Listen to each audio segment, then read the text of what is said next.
মোহাম্মদ রফিকুল ইসলাম, পিতা মোহাম্মদ আকবর আলী, ভাটিবাড়ি বাড়ি।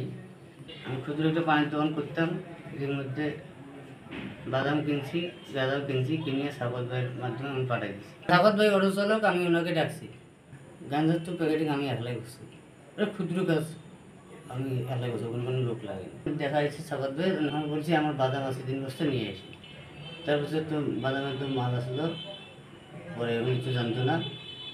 বাদাম ঢালিয়ে কিছু বাদাম দিছি, তারপরে গাঁজা দিছি, তারপর ফির বাদাম দিয়ে সেলাই করেছি। এখন কোনো বিদ্যা কাজ নেই। পরে আমি লালমোট নিয়ে আসি, বিক্রি করলাম। হয় এর মধ্যে ধরা অনেক বলছি বাদামের কথা, উনি বাদাম মনে করে নিয়ে আসছে। এখন আমার দেখা হইতে একটু হেল্প হয়েছে। উনি ডাইভরটি ডাকছিলাম, উনি জানতেন না কোন খোঁজ করতে মেশিন মোড়ে ওইদিকে গেছে, দেয় ধরা হয়েছে। মাল সমস্ত মাল আমার, আমি সাবাদ বেগ ডাকে পাঠা দিয়ে আনাই নিয়েছিলাম।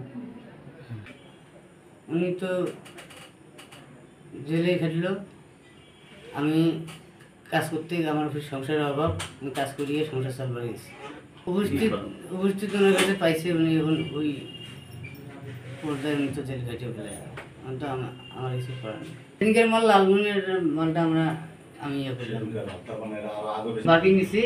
এই জ্বালানটা আমার গেলে আমার আর কিছু করা লাগতো না। এই একটা তাগিদ জানে ধরা গেছি, আরো চাপ দেয়। আমি জানে আমি পালাইছি, আর তো খুঁজে পাই না। আমার তো মাল সমস্ত মাল আমার, আমি সাবাদ বেগ ডাকে পাঠা দিয়ে আনাই নিয়েছিলাম।